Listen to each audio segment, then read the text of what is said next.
شهر رمضان الذي أنزل فيه القرآن هدى للناس وبينات من الهدى والفرقان فمن شهد منكم الشهر فليصم ومن كان مريضا أو على سفر فعدة من أيام أخر يريد الله بكم اليسر ولا يريد بكم العسر ولتكملوا العدة ولتكبروا الله على ما هداكم ولعلكم تشكرون. د رمضان میاشت هغه دو چې په هغې کې قرآن عظیم الشان نازل کړل شوی دی چې د خلق د پوره هدایت دی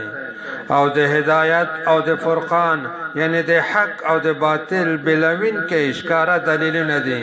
نو په توسه کې چې څوک دې میاشت کې حاضر وي نو هغه د دې میاشتې روژې ونیسي او څوک چې مریض وي یا په سفر وي نو په هغه د نورې ورځې شمیر دی. الله تعالی په توسه د انصاتیا اراده لري او په توسه باندې د سختۍ اراده نه لري او د دې د پوره چې توسه شمیره پیرا کوي او د دې د پوره چې توسه د الله تعالی لوی بیان کوي په دې چې هغه الله تعالی توسه ته هدایت کړی دی او د دې د پوره چې توسه شکر وباسي. وإذا سألك عبادي عني فإني قريب